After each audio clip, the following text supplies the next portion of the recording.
اب ہم آتے ہیں سیدنا صالح علیہ السلام کے قصے کی طرف۔ دن گزرتے گئے اور لوگ ایک بار پھر ابلیس لعین کے وسوسے میں آ کر کفر کی طرف پلٹ آئے، کیونکہ ابلیس کسی بھی شخص کو وسوسے میں ڈالے بغیر نہیں چھوڑتا۔ اس طرح ایک بار پھر کفر پھیل گیا، چنانچہ اللہ نے ان کی ہدایت کے لیے صالح علیہ السلام کو مبعوث فرمایا۔ یہ سمود کے پوتوں میں سے ایک عربی نبی تھے۔ ان کا نسب نامہ اس طرح ہے: صالح بن عبید بن سیاف بن ماشق بن عبید بن حاضر بن سمود بن ارم بن سام بن نوح علیہ السلام۔ گویا صالح علیہ السلام کا تعلق قوم سمود سے تھا، اور یہ قوم عاد کی نسل سے تھی۔ سمود کی قوم نے یمن کو خیر بات کہا اور جزیرے سے شمال کی طرف منتقل ہو گئے، پھر وہاں ہجر نامی ایک بستی میں جا ٹھہرے۔ قرآن کریم کی سورۃ الحجر اسی بستی کے نام سے موسوم ہے۔ قوم عاد کا تذکرہ سورۃ الحجر کے علاوہ سورۃ الاحقاف اور سورہ ہود میں بھی ہے۔ اللہ تعالیٰ سورۃ الحجر آیت 80 میں فرماتے ہیں، اور ہجر والوں نے بھی رسولوں کو جھٹلایا۔ ہجر قوم سمود کا مرکزی شہر تھا۔ اب وہ مدائن صالح کے نام سے مشہور ہے۔ یہ شہر مدینہ منورہ کے شمال مغرب میں 380 کلومیٹر کے فاصلے پر واقع ہے۔ یہ لوگ بھی پہاڑوں کو تراش کر گھر بناتے تھے۔ یہ صنعت اور کاریگری انہوں نے قوم عاد سے وراثت میں پائی تھی۔ اللہ تعالیٰ سورۃ الفجر آیت 9 میں فرماتے ہیں، اور قوم سمود کے ساتھ کیا کیا جنہوں نے وادی میں بڑے بڑے پتھر تراشے تھے۔ قرآن مجید میں اللہ تعالیٰ ایک مقام پر فرماتے ہیں، اور ہم نے قوم عاد اور سمود کو غارت کیا جن کے بعض مکانات آپ کے سامنے ظاہر ہیں۔ ان کے مکانات ان کی تباہی سے لے کر اب تک موجود ہیں۔ شام کے راستے میں خیبر، تیما سے تبوک تک قوم سمود کے آثار پائے جاتے ہیں۔ یہ لوگ کس طرح پتھر تراش کر گھر بناتے تھے، اللہ تعالیٰ نے سورۃ الاعراف آیت 74 میں اس کا ذکر کیا ہے۔ اس وقت کو یاد کرو جب اللہ تعالیٰ نے تمہیں قوم عاد کے بعد جانشین بنایا اور تمہیں زمین پر رہنے کا ٹھکانہ دیا کہ نرم زمین پر محل بناتے ہو اور پہاڑوں کو تراش کر ان میں گھر بناتے ہو، سو اللہ کی نعمتوں کو یاد کرو اور زمین میں فساد مت پھیلاؤ۔ یہ آیت ان کی طاقت، جسم کی صلاحیت اور ماہر فن ہونے پر دلیل ہے۔ پہاڑوں کو تراشنا دراصل قوم عاد کی عادت تھی۔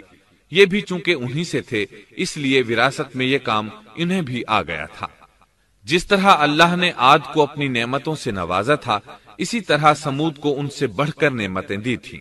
اللہ تعالیٰ صالح علیہ السلام کی زبانی ان سے فرماتے ہیں، اے قوم سمود، کیا تمہیں ان چیزوں میں بے فکری سے رہنے دیا جائے گا، یعنی باغات، چشموں، کھیتوں اور کھجوروں میں جن کا خوشہ ملائم ہے، اور تم پہاڑوں کو تراش کر پرتکلف گھر بناتے ہو، پس اللہ سے ڈرو اور میرا کہنا مانو۔ لیکن ان لوگوں نے ہر طرح سے قوم عاد کی پیروی کی، نصیحت پکڑنے کی بجائے بتوں کی عبادت شروع کر دی۔ اللہ نے ان کے درمیان صالح علیہ السلام کو مبعوث فرمایا۔ آپ نبوت ملنے سے پہلے بھی عقل مند اور علم والے تھے، باعزت گھرانے سے تعلق رکھتے تھے، اپنے معاملات میں لوگ ان سے مشورے لیتے تھے، لہٰذا انہیں ایک خاص مقام حاصل تھا۔ لیکن جب آپ نے انہیں ایک اللہ پر ایمان لانے، اس کے سوا کسی کی عبادت نہ کرنے کی دعوت دی تو ان کا ساتھ چھوڑ گئے۔ جواب میں ان سے کہنے لگے، اے صالح، اس سے پہلے تو ہم تجھ سے بہت کچھ امیدیں لگائے ہوئے تھے۔ مطلب یہ کہ پہلے تو ہمارے نزدیک آپ کا بہت مرتبہ تھا، مقام تھا، ہمیں آپ سے بہت امیدیں تھیں، لیکن آپ نے تو یہ باتیں کہہ کر ہماری ساری امیدوں پر پانی پھیر دیا۔ ان کے اس جواب کے باوجود صالح علیہ السلام انہیں اللہ کی طرف بلاتے رہے اور ان سے کہتے رہے، اے میری قوم، اللہ کی عبادت کرو، اس کے سوا تمہارا کوئی معبود نہیں۔ تمام انبیاء کی اپنی اپنی قوم کو یہی دعوت تھی کہ اے لوگو، اللہ کی عبادت کرو، اسی نے تمہیں زمین سے پیدا کیا ہے، اسی نے تمہیں زمین میں آباد کیا ہے، اس سے معافی طلب کرو، یقیناً میرا رب قریب ہے اور دعاؤں کو قبول کرنے والا ہے۔ اے میری قوم، تم نیکی سے پہلے برائی کی جلدی کر رہے ہو، اللہ سے معافی کیوں نہیں مانگتے کہ تم پر رحم کیا جائے؟ اللہ سے ڈرو، میری اطاعت کرو، حد سے گزر جانے والے بے باک لوگوں کی اطاعت سے باز آؤ، وہ ملک میں فساد پھیلا رہے ہیں اور اصلاح نہیں کرتے۔ صالح علیہ السلام نے ہود علیہ السلام کی طرح اپنی قوم کو نصیحت کی، لیکن ان ظالموں نے بھی اسی طرح کفر کیا جیسے قوم عاد نے کیا تھا۔ کہنے لگے یہ کیسے ہو سکتا ہے کہ ہم اپنے میں سے ایک شخص کے تابع ہو جائیں؟ اس اکیلے کی اتنی زیادہ فضیلت کی آخر کیا وجہ ہے؟ ہم نہیں مان سکتے کہ ہم میں صرف اسی ایک پر اللہ کی باتیں نازل ہوتی ہیں۔ پھر وہ اس سے بھی آگے بڑھے اور اللہ کے نبی کو کھلے الفاظ میں پرلے درجے کا جھوٹا کہا، جادوگر کہا۔ پھر یہ سرکش اور کافر لوگ صالح علیہ السلام کے ساتھ ایمان لانے والے کمزور غریب لوگوں کو مخاطب کر کے کہنے لگے، کیا تم صالح پر ایمان رکھتے ہو؟ ہم تو اس کے منکر ہیں۔ اس طرح صالح علیہ السلام دن رات انہیں دعوت دیتے رہے، یہاں تک کہ یہ لوگ صالح علیہ السلام سے کہنے لگے، تم نے اور تمہارے ساتھیوں نے ہمارے اندر نحوست پھیلا رکھی ہے اور اسی لیے ہم مشکلات اور مصائب کا شکار ہیں، لہٰذا تم ہم سے دور ہو جاؤ۔ صالح علیہ السلام نے انہیں جواب دیا، تم پر نحوست اللہ کی طرف سے ہے، تم فتنے میں پڑے ہوئے لوگ ہو۔ پھر اس کے بعد وہ لوگ صالح علیہ السلام سے مکمل طور پر دشمنی کرنے لگے اور انہوں نے آپ کو یہاں تک کہہ دیا کہ آپ ہماری مجلس میں نہ آیا کریں کیونکہ آپ منحوس ہیں۔ پھر بات یہاں تک پہنچی کہ صالح علیہ السلام نے انہیں اللہ کے عذاب سے ڈرایا، دھمکایا اور کہا، اے میری قوم کے لوگوں، ذرا بتلاؤ تو اگر میں اپنے رب کی طرف سے کسی مضبوط دلیل پر ہوا اور اس نے مجھے اپنے پاس سے رحمت عطا کی ہو، پھر میں نے اس کی نافرمانی کی، تو کون ہے جو اس کے مقابلے میں میری مدد کرے؟ تم تو میرا نقصان ہی بڑھا رہے ہو۔ یعنی فرض کرو اگر میں حق پر ہوا اور یقیناً میں حق پر ہوں اور اللہ تعالیٰ نے مجھے اپنی نبوت سے بھی نوازا ہے، پھر بھی میں تمہاری باتوں میں آ کر اس کی نافرمانی کروں تو بلا شبہ اس وقت میں گھاٹے میں ہوں گا اور تم بھی خسارہ پانے والے ہوگے۔ اس پر وہ ظالم لوگ مقابلے پر اتر آئے، کہنے لگے اگر تو سچا ہے تو کوئی معجزہ لے آ، لیکن وہ معجزہ ہماری مرضی کے مطابق ہو، اس صورت میں ہم ضرور ایمان لے آئیں گے۔ آپ ایسا کریں کہ بستی کے کنارے پتھریلی چٹان میں سے دودھ دینے والی 10 ماہ کی حاملہ اونٹنی نکالیں، اس کا رنگ سرخ ہو۔ صالح علیہ السلام سے یہ مطالبہ کر کے وہ سردار لوگ ایک طرف بیٹھ گئے اور مذاق اڑانے لگے۔ ایک کہنے لگا اونٹنی 10 ماہ کی ہو، حاملہ ہو، دوسرا کہنے لگا لازمی طور پر اس کا رنگ سرخ ہو، پھر ایک تیسرا سردار بولا اس کی کھال پر بہت زیادہ اون ہو، چوتھا بولا موٹی تازی ہو، ہم نے پہلے اس قسم کی اونٹنی دیکھی نہ ہو، پانچواں بولا وہ اتنی بڑی ہو کہ اکیلی ایک دن تمام کنویں کا پانی پی جائے اور دوسرے روز ہم پیئیں۔ یہ لوگ اسی طرح مذاق اڑا رہے تھے کہ صالح علیہ السلام نے ان سے کہا، اگر تمہاری مطلوبہ اونٹنی تمہیں مل جائے تو کیا تم ایمان لے آؤ گے؟ سب نے مل کر کہا، ہاں ضرور لے آئیں گے۔ صالح علیہ السلام نے فرمایا، تب تم ایک دن سب لوگوں کو جمع کر لو۔ مقررہ دن وہ لوگ جمع ہو گئے۔ ان کی موجودگی میں صالح علیہ السلام نے اللہ سے دعا کی، زمین پر زلزلہ طاری ہوا، ان کی آنکھوں کے سامنے چٹان پھٹی اور اس سے بالکل ویسی ہی اونٹنی نکلی جیسا کہ ان کا مطالبہ تھا۔ انہوں نے اپنی زندگی میں ایسی اونٹنی کبھی نہیں دیکھی تھی۔ اس میں وہ تمام صفات موجود تھیں جن کا ذکر ان لوگوں نے کیا تھا۔ اللہ تعالیٰ صالح علیہ السلام کی زبانی سورہ ہود آیت 64 میں فرماتے ہیں، اے میری قوم، یہ اللہ کی بھیجی ہوئی اونٹنی ہے، یہ تمہارے لیے ایک معجزہ ہے، اب تم اسے اللہ کی زمین میں کھاتی ہوئی چھوڑ دو اور اسے کسی طرح کی تکلیف نہ پہنچاؤ، ورنہ فوری عذاب تمہیں آ پکڑے گا۔ اس اونٹنی کو چونکہ کسی اونٹنی نے جنم نہیں دیا تھا، اس لیے اس کو ناقۃ اللہ یعنی اللہ کی اونٹنی کہا گیا۔ پھر صالح علیہ السلام نے فرمایا، لوگو سن لو، ایک دن یہ اونٹنی پانی پیے گی، ایک دن تم پیو گے، تم میں سے کوئی اسے تکلیف نہ پہنچائے، ورنہ اللہ کا بدترین عذاب تم پر نازل ہوگا۔ سورۃ القمر میں اللہ فرماتے ہیں، بے شک ہم اونٹنی کو ان کے لیے آزمائش بنا کر بھیج رہے ہیں، تم صبر کے ساتھ ان کے انجام کا انتظار کرو۔ اس نشانی کے ظہور کے بعد اللہ تعالیٰ نے صالح علیہ السلام کو مخاطب کر کے فرمایا، تم اب دیکھتے رہو کہ ان کا انجام کیا ہوتا ہے، ان کی سختیوں پر صبر کرو۔ ان سے کہہ دو کہ پانی پر ایک دن ان کا اختیار ہوگا اور ایک دن اس اونٹنی کا، خبردار کوئی زیادتی نہ کرے اور اس اونٹنی کو پانی پینے سے نہ روکے۔ سورۃ الشمس میں اللہ تعالیٰ فرماتے ہیں کہ ان سے اللہ کے رسول نے فرما دیا تھا کہ اللہ کی اونٹنی کی اور اس کے پانی پینے کی باری کی حفاظت کرو، یعنی اسے نہ تو پانی پینے سے روکو اور نہ ہی اسے کوئی تکلیف پہنچاؤ۔ اس معجزے کو دیکھ کر لوگ دو گروہوں میں بٹ گئے۔ بہت کم لوگوں نے صالح علیہ السلام کی پیروی کی، ان پر ایمان لائے، جبکہ اکثر لوگ پھر بھی اپنے کفر پر ڈٹے رہے۔ اللہ تعالیٰ فرماتے ہیں ان لوگوں نے خود معجزے کا مطالبہ کیا تھا، لیکن اس کو اپنی آنکھوں سے دیکھنے کے باوجود ظلم پر اڑے رہے اور کفر پر اصرار کرتے رہے۔ سورۃ الحجر آیت 81 میں اللہ فرماتے ہیں اور انہیں ہم نے اپنی نشانیاں بھی عطا فرمائی تھیں، لیکن پھر بھی وہ ان سے گردن موڑنے والے ہی رہے۔ اسی طرح سورہ بنی اسرائیل میں اللہ تعالیٰ فرماتے ہیں ہم نے قوم سمود کو نشان کے طور پر اونٹنی عطا فرمائی تھی، لیکن انہوں نے اس پر ظلم کیا۔ بلا شبہ وہ ایک واضح نشانی تھی، کوئی شخص یہ نہیں کہہ سکتا تھا کہ جادوگروں نے اسے پیدا کیا ہے۔ وہ اونٹنی ان میں موجود رہی، ان کے علاقے میں جہاں چاہتی چرتی، جب کنویں پر پانی پینے جاتی تو سارا پانی پی جاتی۔ وہ لوگ اس کا دودھ پیتے، دودھ سب کے لیے کافی ہو جاتا۔ ان کی آنکھوں کے سامنے اس نے ایک بچے کو جنم دیا، وہ شکل صورت میں بالکل اپنی ماں جیسا تھا۔ لوگ اسے دیکھ کر تعجب کرتے، بچہ اونٹنی کے ساتھ رہتا، یہ ایک واضح نشانی تھی، اس پر جادو کا گمان کیا ہی نہیں جا سکتا تھا۔ وہ اونٹنی ایک عرصے تک ان لوگوں میں رہی۔ اللہ فرماتے ہیں ہم نے قوم سمود کو بطور نشان کے ایک اونٹنی دی تھی، لیکن انہوں نے اس پر ظلم کیا۔ حالانکہ یہ نشانیاں ہم لوگوں کو ڈرانے کے لیے ہی بھیجتے ہیں۔ وہ لوگ اس اونٹنی کو دیکھ کر متعجب ضرور ہوئے، لیکن ایمان پھر بھی بہت کم لوگ لائے، حالانکہ اس نشانی کے بعد انہیں چاہیے تھا ایمان لے آئیں۔ پھر ایک دن قوم کے سرداروں نے مشورہ کیا کہ اگر ہم نے صالح کو اسی طرح چھوڑ دیا تو کہیں لوگ ہمیں نہ چھوڑ دیں اور صالح کے پیروکار بن جائیں۔ اس اونٹنی نے تو ہمیں مصیبت میں ڈال دیا ہے، ہم پورا ایک دن پانی کو چھو بھی نہیں سکتے، کیونکہ یہ سارا دن پانی پیتی رہتی ہے۔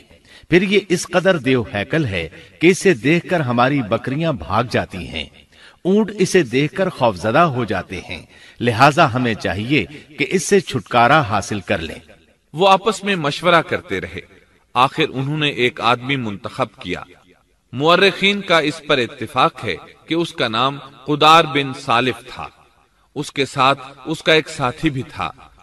ان دونوں نے مل کر اونٹنی کو قتل کیا۔ اللہ تعالیٰ سورۃ القمر آیت 29 اور 30 میں فرماتے ہیں پھر انہوں نے اپنے ساتھی کو بلایا، تب اس نے ہاتھ بڑھایا اور اس کی کونچیں کاٹ دی، پھر دیکھا ہمارا عذاب اور ڈراوا کیسا تھا۔ اس قدار کے بارے میں نبی کریم صلی اللہ علیہ وسلم کا ارشاد ہے کہ پہلے لوگوں میں سے سب سے زیادہ بدبخت یہی تھا۔ اللہ تعالیٰ نے قرآن مجید میں اس کا ذکر یوں فرمایا ہے فَنَادَوْا صَاحِبَهُمْ، پھر انہوں نے اپنے ساتھی کو پکارا۔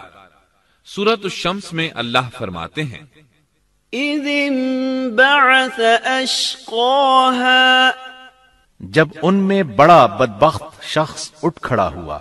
یہ بدبخت قدار اٹھا، اپنے ساتھی کو ساتھ لیا اور اونٹنی کو قتل کرنے کے لیے تیار ہو گئے۔ آپس میں مشورہ ہوا کہ یہ نہ کہا جائے ہم نے اسے قتل کیا ہے۔ اس طرح باقی لوگوں نے بھی ان سے اتفاق کیا۔ اللہ تعالیٰ سورہ نمل آیت 48 میں فرماتے ہیں اور اس شہر میں 9 آدمی ایسے تھے جو زمین میں فساد کرتے تھے اور اصلاح نہیں کرتے تھے۔ مطلب یہ کہ یہ لوگ فساد کی انتہا کو پہنچے ہوئے تھے، ان میں بھلائی نام کو نہیں تھی اور نہ ان کا فساد کی اصلاح کا ارادہ تھا۔ بخاری، مسلم اور مسند احمد کی ایک حدیث میں ہے رسول اللہ صلی اللہ علیہ وسلم نے ایک بار اپنے خطبے میں اس اونٹنی اور اسے مار ڈالنے کا ذکر فرمایا۔ آیت اِذِ انبَعَثَ أَشْقَاهَا کی تلاوت کرتے ہوئے فرمایا کہ جیسے ابو زمعہ تھا، اسی جیسا یہ شخص بھی اپنی قوم میں عزیز، دلیر اور بڑا آدمی تھا۔ تمام لوگوں نے اس بدبخت کے ساتھ عہد کیا اور اسے یقین دہانی کرائی کہ اگر تمہارے ساتھ کسی نے برائی کا ارادہ کیا تو تمام قوم تمہاری حمایت میں اٹھ کھڑی ہوگی۔ اس یقین دہانی کے بعد یہ بدبخت اونٹنی کے انتظار میں بیٹھ گئے۔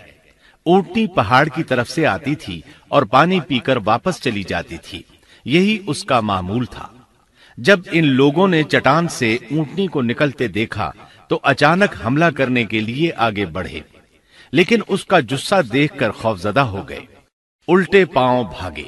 بدبخت قدار نے اپنے ساتھیوں کی یہ حالت دیکھی تو ہنس پڑا اور آگے بڑھ کر اونٹنی کی ران میں تیر مارا۔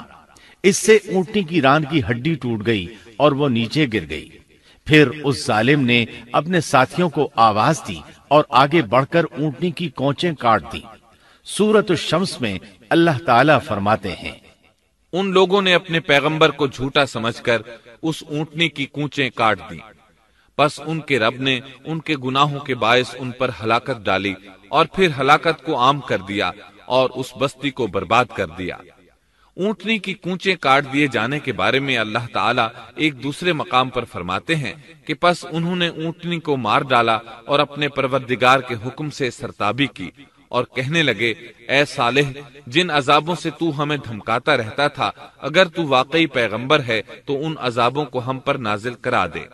اونٹنی پر حملہ ہوتے ہی اس کا بچہ بھاگ نکلا تھا۔ وہ پہاڑ کی چوٹی پر چڑھ گیا، 3 مرتبہ بلبلایا۔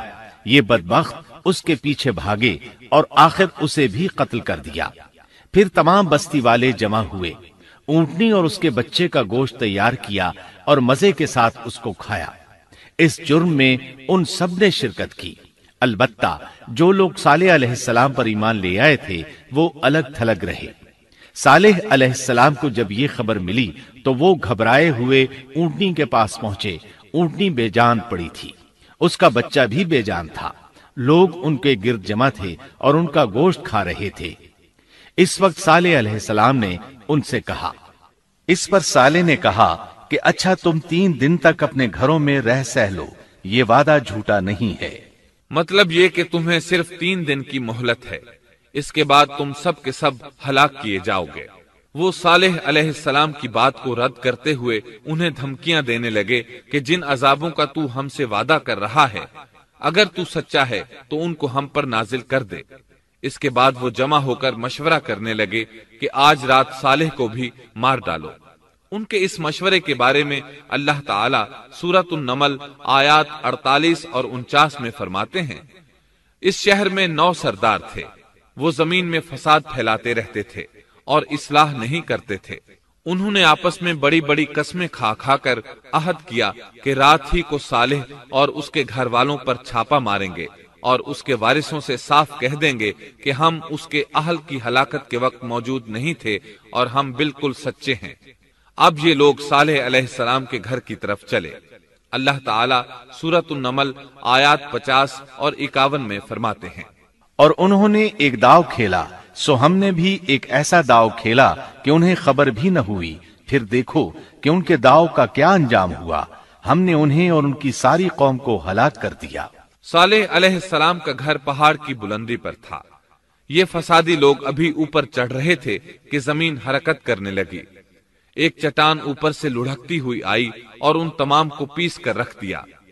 ان 9 فسادی لوگوں کی ہلاکت کے ساتھ ہی اللہ کے عذاب کی ابتدا ہو چکی تھی۔ چنانچہ صالح علیہ السلام نے اپنے ساتھیوں کے ساتھ اس بستی کو چھوڑ دیا، یعنی وہ ہجر کے علاقے سے نکل گئے۔ صبح ہوئی تو لوگوں نے ایک عجیب منظر دیکھا۔ قوم سمود کے تمام لوگوں کے چہرے زرد پڑ چکے تھے، وہ سب رونے لگے کیونکہ عذاب کے آثار شروع ہو چکے تھے۔ دوسرے دن تمام لوگوں کے چہرے آگ کی طرح سرخ ہو گئے اور تیسرے دن تمام کے چہرے سیاہ ہو چکے تھے۔ اپنی یہ حالت دیکھ کر سب لوگ رونے اور چیخ پکار کرنے لگے، اپنی قبریں کھودنے لگے۔ اب انہیں یقین ہو چکا تھا کہ عذاب کا وعدہ برحق تھا۔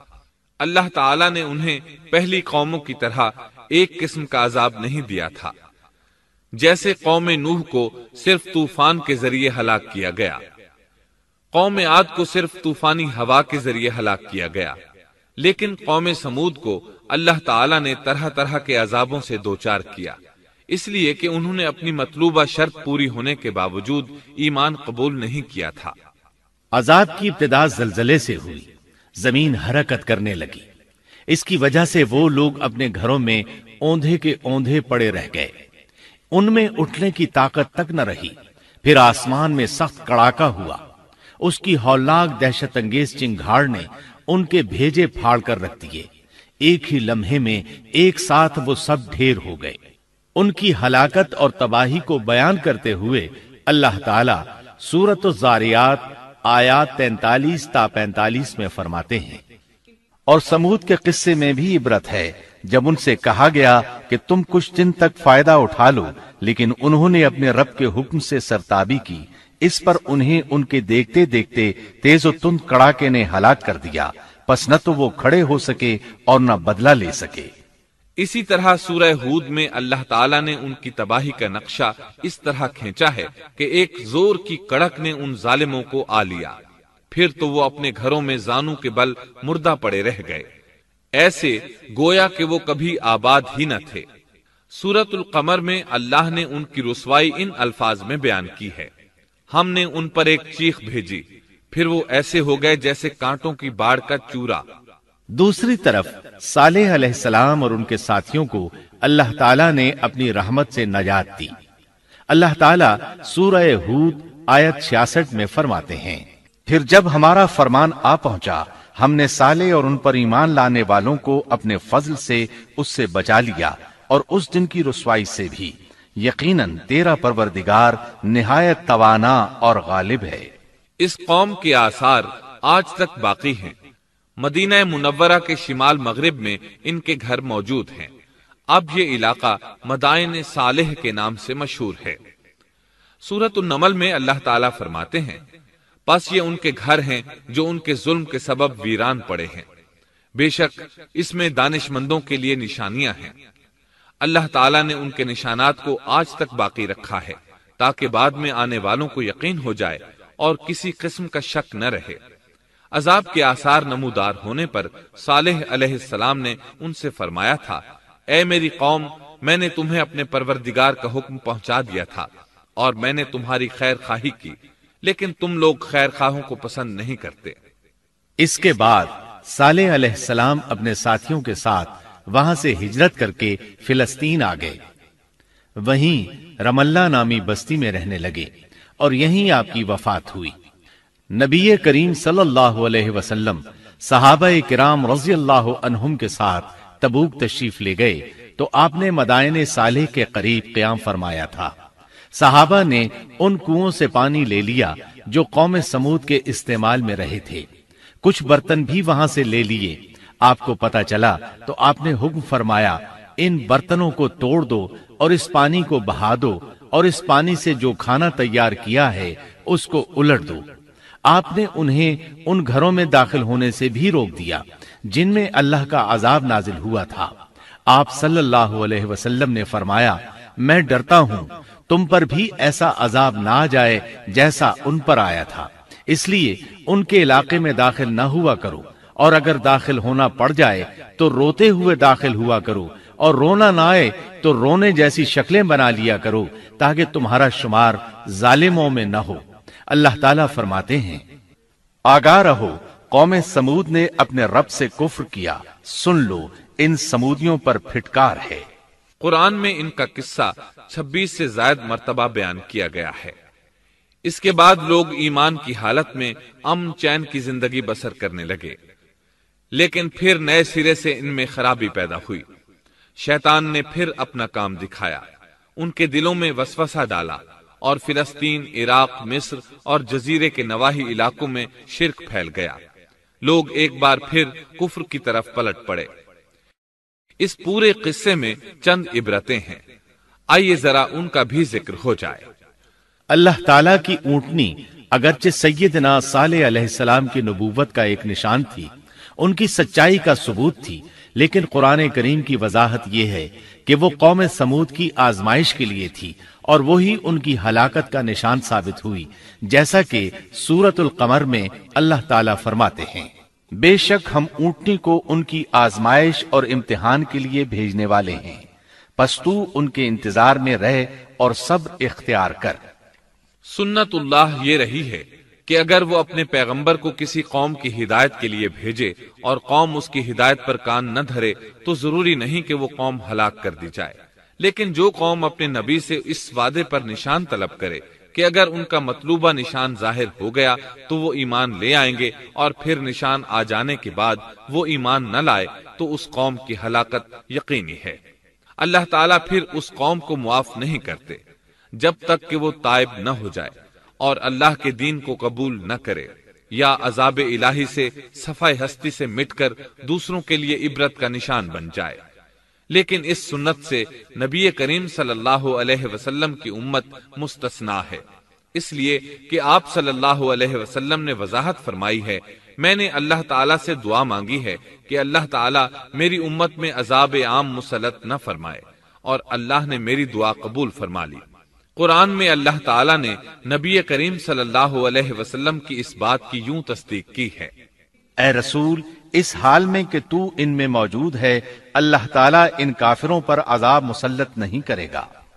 اور یہ ایک خطرناک غلطی ہے، نفس کا دھوکہ ہے کہ انسان عیش و عشرت اور دنیاوی جاہ و جلال کو دیکھ کر یہ خیال کر بیٹھے، یہ گمان کر لے کہ جس قوم یا فرد کے پاس یہ سب کچھ موجود ہے وہ ضرور اللہ تعالیٰ کے سائے میں ہے، اور یہ کہ ان کی یہ خوش عیشی اس بات کی علامت ہے کہ اللہ تعالیٰ کی خوش نودی ان کے ساتھ ہے۔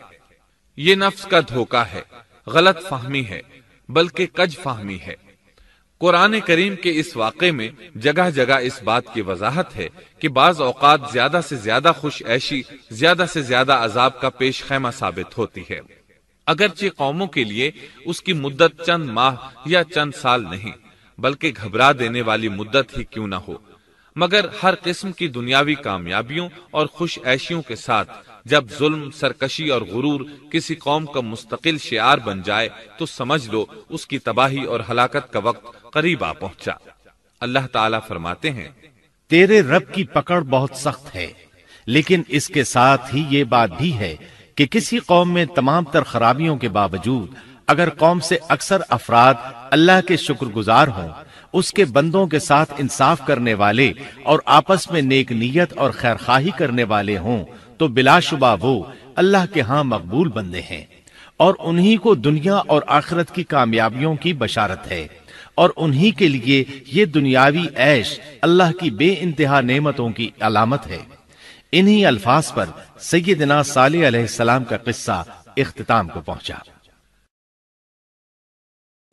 Don't forget to like, comment, share and subscribe to